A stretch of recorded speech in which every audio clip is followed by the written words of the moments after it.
بسم اللہ الرحمن الرحیم۔ السلام علیکم۔ سیدہ روبی رضی کے چینل میں آپ سب کو خوش آمدید۔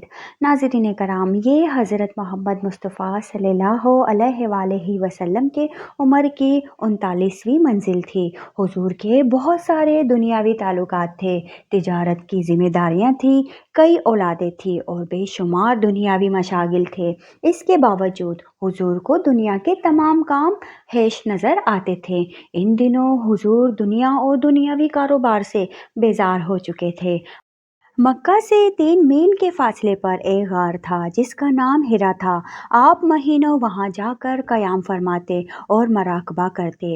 حضور اپنے ساتھ ستو اور کھجور لے جاتے اور جب یہ چیزیں ختم ہو جاتی تو گھر واپس آ جاتے اور پھر واپس غار حرا میں تشریف لے جاتے۔ ان دنوں غار حرا میں حضور جس عبادت اور ریاضت میں مشغول تھے، یہ وہی عبادت تھی جو آپ صلی اللہ علیہ وآلہ وسلم کے جد حضرت ابراہیم علیہ السلام نبوت سے پہلے کیا کرتے تھے، یعنی کائنات پر غور و فکر اور اپنا محاسبہ کرنا۔ غار حرا میں حضور کے دل میں ہزاروں سوالات پیدا ہوتے۔ ان افلاک، چاند، ستاروں کی تخلیق کس طرح ہوئی؟ نبوت کیا چیز ہے اور مقصد حیات کیا ہے؟ حضور کبھی کبھی پہاڑ سے اتر کر صحرا میں چلے جاتے اور کچھ وقت کے بعد واپس غار میں آ جاتے اور اس طرح یہ بے چینی یوں ہی بڑھتی رہتی۔ حضور کوہ حرا کی چٹانوں، فلک و آسمان، چوٹیاں اور میدانوں میں ان سوالوں کے جوابات تلاش کیا کرتے اور اس طرح لیل و نہار کی کئی گردشیں گزرتی رہی، یہاں تک کہ حضور کو روزانہ خواب آنے لگے اور ایسے خواب جو بالکل سچ ہوتے۔ جو آپ صلی اللہ علیہ وآلہ وسلم خواب میں دیکھتے وہ اگلی صبح بالکل سچ ثابت ہو جاتا۔ روایتوں کے مطابق ایک رات غار حرا میں ہر طرف خاموشی اور گپ اندھیرا تھا۔ حضور صلی اللہ علیہ وآلہ وسلم ان پرسکون لمحوں میں اللہ کی نشانیوں پر غور و فکر فرما رہے تھے کہ ایک حیران کن مخلوق ظاہر ہوا اور اس نے عرض کیا، اے محمد پڑھو۔ آپ نے جواب دیا، میں پڑھ نہیں سکتا۔ اس مخلوق نے زور دے کر کہا، اپنے رب کا نام لے کر پڑھو جس نے عالم کو پیدا کیا، جس نے انسان کو خون کی پھٹکی سے بنایا اور جس نے انسان کو وہ علم دیا جس سے وہ پہلے واقف نہ تھا۔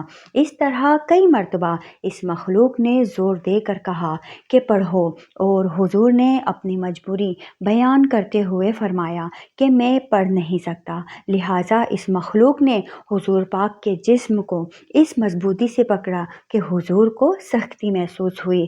اس نے یہ عمل 3 مرتبہ کیا اور اس کے بعد آپ صلی اللہ علیہ وآلہ وسلم کو یوں محسوس ہوا کہ کوئی پیغام ان کے اندر ثبت ہو گیا جس کا وزن آپ محسوس کر رہے تھے۔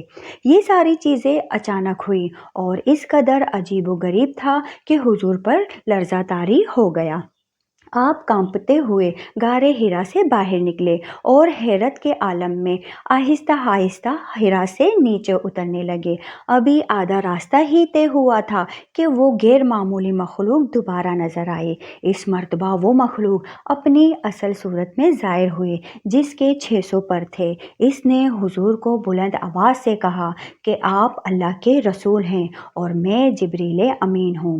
حضور حیرانی اور پریشانی کے عالم میں تیز تیز قدم اٹھائے ہوئے اپنے گھر کی طرف روانہ ہوئے۔ یہ تاریخ رات کی کوئی پہر تھی اور حضور صلی اللہ علیہ وآلہ وسلم اپنے گھر میں بستر پر لیٹے ہوئے تھے۔ آپ کا سارا بدن کانپ رہا تھا اور بخار کی شدت سے آپ کا جسم تپ رہا تھا۔ آپ نے بہت سارے کمبل اپنے اوپر اوڑھ لیا، سر، منہ اور سب کچھ ڈھانپ لیا۔ اس وقت آپ صلی اللہ علیہ وآلہ وسلم کی جو حالت تھی اور اس روحانی تجربے کے بعد آپ جس کیفیت میں مبتلا تھے وہ اللہ ہی کے علم میں تھا اور جسے بیان کرنا ناممکن ہے۔ بہرحال جب سیدہ خدیجہ گھر تشریف لائی اور حضور کی یہ حالت دیکھی تو آپ صلی اللہ علیہ وآلہ وسلم سے اس کی وجہ دریافت کی۔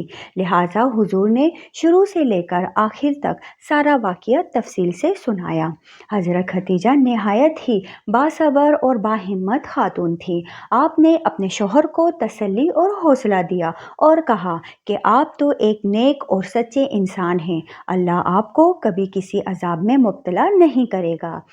یہ قوت و جبروت کی رات تھی، یہ عظمت و جلالت والی رات تھی۔ اس رات دونوں نے جاگ کر گزار دی۔ اس رات نہ کوئی حرکت تھی نہ کوئی آواز، بس اللہ بول رہا تھا اور بندہ سن رہا تھا۔ رات ڈھلنے لگی تو سیدہ خدیجہ حضور کی بے چینی کو دیکھ کر بہت پریشان ہوئی اور آپ سے کہا کہ میں آپ کو اپنے چچا زاد بھائی ورقہ بن نوفل کے پاس لے جاتی ہوں، شاید وہ اس واقعے کے متعلق کچھ بتا سکے۔ دراصل ورقہ بن نوفل بہت بڑے عالم اور راہب تھے اور دین نصاری کے پیروکار تھے۔ وہ نہ تو مشرک تھے اور نہ تو بت کی پوجا کرتے اور نہ ہی عیسیٰ علیہ السلام کو خدا مانتے تھے۔ قریش مکہ ان کے علم کی وجہ سے ان کی بہت عزت کیا کرتے تھے۔ حضرت خدیجہ حضور صلی اللہ علیہ وآلہ وسلم کے ہمراہ ورقہ بن نوفل کے پاس پہنچی اور ورقہ سے کہا کہ یہ دیکھیے، آپ کے بھائی کے ساتھ آج غار میں ایک عجیب و غریب واقعہ پیش آیا ہے۔ اس پر حضور نے ورقہ کو پورا واقعہ سنایا۔ ورقہ بن نوفل نے جب پورا قصہ سنا تو کہا، اے خدیجہ، تمہیں خوش رنجی ہو، تمہارے شوہر کے پاس تو وہی ناموس آیا ہے جو موسیٰ اور عیسیٰ پر اترا تھا۔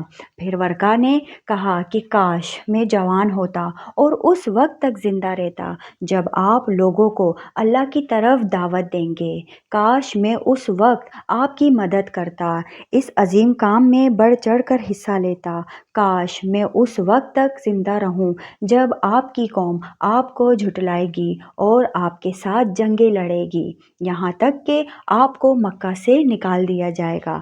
اگر میں اس وقت تک زندہ رہا تو میں اللہ کے دین کی حمایت کروں گا اور آپ کا ساتھ دوں گا۔ یہ سن کر حضور نے فرمایا، کیا میری قوم مجھے میرے وطن سے نکال دے گی؟ ورقہ بن نوفل نے کہا، ہاں، کیونکہ اس سے پہلے جس نے بھی یہ دعوت دی اس پر ظلم ڈھائے گئے۔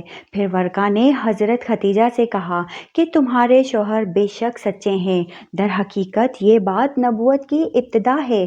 پہلی وحی کی اس کیفیت کے متعلق اللہ تعالیٰ نے اپنے مقدس کلام میں ارشاد فرمایا، اے کپڑے میں لپٹنے والوں، اٹھو اور لوگوں کو خبردار کرو اور اپنے رب کی بڑائی کا اعلان کرو اور اپنے کپڑے پاک رکھو اور گندگی سے دور رہو اور بدلہ پانے کی غرض سے احسان نہ کرو اور اپنے رب کی خاطر صبر کرو۔